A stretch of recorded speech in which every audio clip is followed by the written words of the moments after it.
mind your language, don't give me prank, etc., etc. And then I did play after play. How old were you then? I was 14, play after play, and amazingly everything got better. And I know the story isn't unique, but it really did happen to me. And I got into the school cricket team, I started doing better in classes and everything else, and my dad thought I was applying myself. The fact is I was just doing what I loved. So that's what St. Anselm's gave me, and Father Cedric Fernandez in particular, one of our teachers who encouraged me greatly, who is still living in Sydney, and to whom I owe a great deal. But Jeffrey Kendall obviously had a great influence on you, right? And you saw him later on as a grown-up. Did you see him acting? Yes. And did you still think he was a great actor? Yes. I was dying to act with him. In fact, and when the time came in the film Junoon, all I had to do was walk up to him and kill him with a sword. I'd waited 20 years for that. It wasn't terribly satisfying, I have to say. But I would have loved to be with him on the stage. I never of course, got to do that. He was, I think, the most versatile actor I've ever seen. His productions were very basic, very austere, and very, very eloquent. And as I've written in the book, I reiterate, I've never heard Shakespeare spoken better. And I've watched Shakespeare in England. The English don't know how to do Shakespeare first. They have no clue. What distinguishes a director like Shyam from somebody else?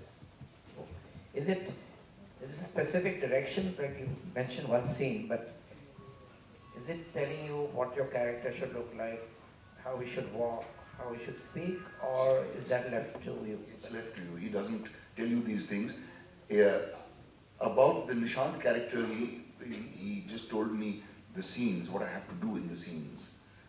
About Manthan, Shyam just required me to be full of beans. So I was a little overflowing with beans in Manthan because of that. In Junoon, Shyam showed me a photograph of a group, and there was this person sitting in this group on the floor, and he said, that's Sarfaraz, as I see him. He was a man wrapped up in a kind of a shawl, looking much leaner than I had imagined him to look. I thought Sarfaraz would be this glittering guy on horseback, flashing a sword and his moustache upturned and so on. So I said, hey, that's what I look like. I don't think I played Sarfaraz quite like that, though. Are you talking of underplaying? No, underplaying and overplaying are complete misnomers. There's no such thing. You're either truthful or you're false. That's what I believe. Either your performance has truth in it or it doesn't have truth in it. And it's up to the director to draw the truth out of you. If Shyam had let me do this, that would not have been truthful, quite simply. He recognized the truth of the moment and knew how to convey it. That's the great thing about Shyam. He knows exactly what he wants to convey in the shot. He places great faith in his actors. And he's very careful about who he chooses to play which part in. And he uses that actor's strengths. He doesn't say, tum kya karoge karke dikhao, kind of stuff, which a lot of directors who don't have any ideas in their heads say to you. Let's see how you would do it.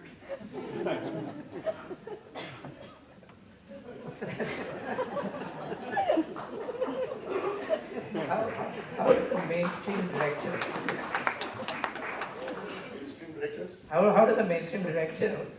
The greatest story I've heard about a mainstream director is an actor doing a death scene. And the director is saying,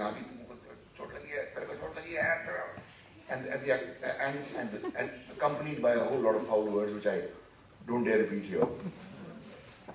And the actor says, sir, please, my expression de दूँगा आपको, please, mind your language, don't give me prank, etc., etc.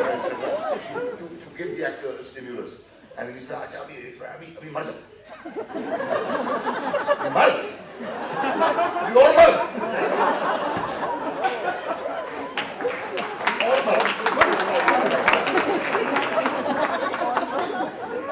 Then there was another case where I had this scene where a film where I'm playing this policeman who's after the underworld or something like that, and I have this very fiery confrontation scene with three gangsters, and the three of them, and I exchange this verbal duel and so on.